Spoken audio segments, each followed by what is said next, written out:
Rob Adams, thank you so much for coming to SongCrafters first time. Yeah, first time. How'd you hear about us, first of all? Yeah? Find on the internet. Oh, okay. I was looking for places to play at. Tremendous. So that's how I found Are you from the area? I'm from East Pittsburgh. Oh, okay. You came all the way from Allegheny County to the sticks. Not that far. It's about 20 minutes. Oh, okay. I hear a lot of different influences. I really like Ride On. Right away, you know, it's not just the title. It just reminds me of motorcycles. Yeah. Yeah? That's how I influenced from, yeah. Are you a motorcycle rider? Yeah. Oh, okay. Well, there you go. I don't have one right now, but I'm going to get another one, yeah. Also, I'm sitting there listening. I hear a lot of band. Have you played these with bands?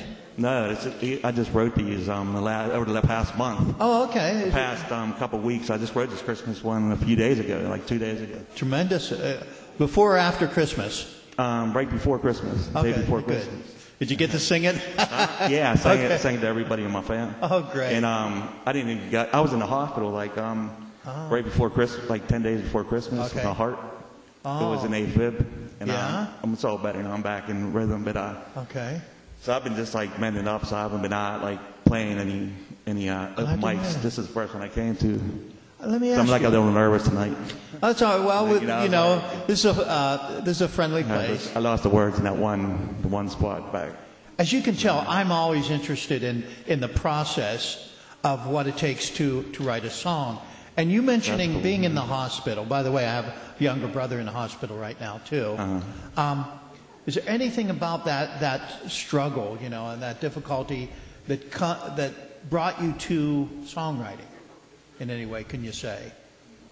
Actually, when I was in there, that was the farthest thing from my mind, really. Okay. Yeah. Really, it was this time getting better. I can understand. It's so hard to go back in rhythm. Sure. But the one night I did get bored, and I'm thinking, well, I'll write some lyrics down. Yeah. Because mainly I always come up with the music first, and that's how I come up. That's how I come up with this, then I put the words to my music. Was It's Christmas Time, the lyrics that came to you? Yeah, It's Christmas Time. And actually I wrote that like a couple weeks before Christmas, the lyrics, and then I came up with the music, so I reversed it that time. Oh, okay. But most of the time I write the music first, but there's a few instances I get the words first. Sure. But the music's not that cool sign. Are there times when they come together at the same time? You know what I mean? Oh, yeah, definitely. Yeah. And there's times they flow, I've talked to a lot of songwriters, and part of the process that's sort of common is an unconscious thing. Like people sometimes say the music, or songwriters sometimes say the music is not from them, but it comes through them. You ever? Yeah. You know what I mean? Oh, yeah. It's always like I'm like inside, like I'm calm on the outside, but inside I always got like energy and like I feel like electricity guns. Yeah. So like when I pick up a guitar, that transpires.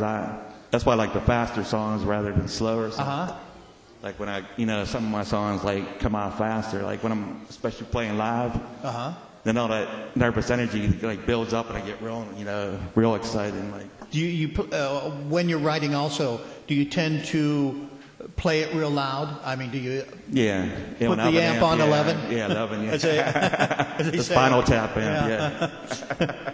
Well, this was 11, and we had 11, 11, 11. Yeah. Yeah, it was a heavy metal day actually. Was it? Yeah, that's what they named it, Heavy Metal Day. Yeah, good. Metal Day. Good. I forgot my button. Come to think of it, made a button at work that says legalize for 2012. That's 4/2012. Anyway. Cool. So I hope you come back and play definitely, songs. Yeah, we'll have one. Generally speaking, but keep in touch with the Keynote Cafe. Generally speaking, every last Thursday. I have a feeling you have a wealth of songs from the past. I'm always right. Yeah. Like I got a ton of songs with music with this music because like I'm always a lead guitar player and I always write the music. So lyrics, I've always had lyrics too for the singers in the band.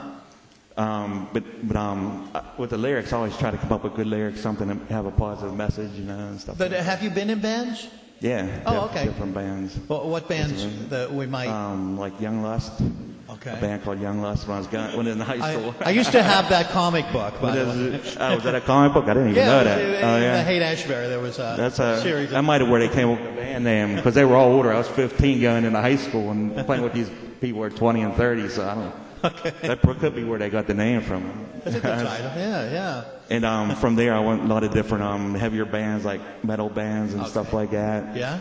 Like the Razor Blades and just. I can hear that in your acoustic playing. You know, the kind of riffs and the kind of you get the fingering from on the major chord, power chords. Yeah, the power chords. Power chords. Yeah. So I'm playing this acoustically, but like however the range, like when I put the band together, it'll be like heavier, like a hard rock.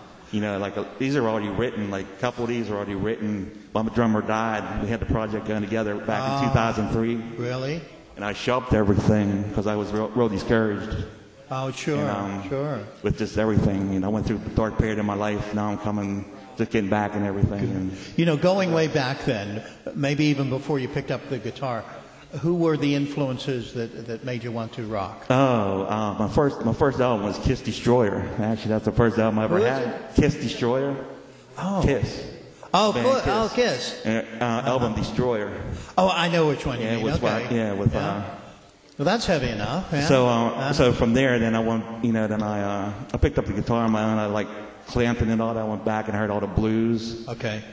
Like Robin Trower, Eric Clapton, Jeff Beck, all those. Okay. You know, I learned all the blues stuff, and then from there I just, you know, like picked up all. And I went for the metal guitarists. Sure. Like Randy Rhoads. Okay. Zach Wilde and all that.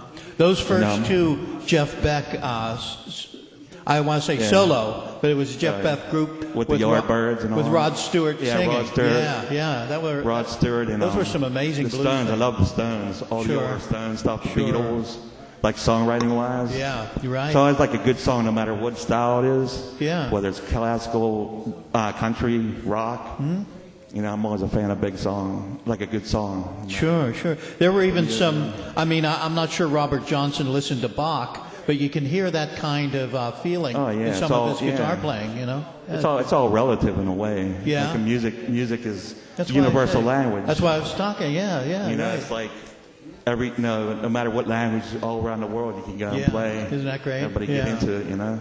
Well, I want to thank you for coming. Again, you have one more song you're going to do for us. Yeah, Stand Up and Choose Life.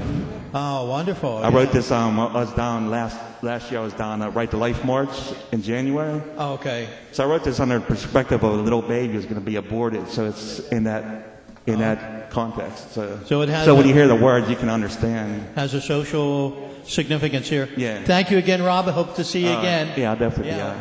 Okay. All right. Thank you. Thanks, everybody. I appreciate you coming on.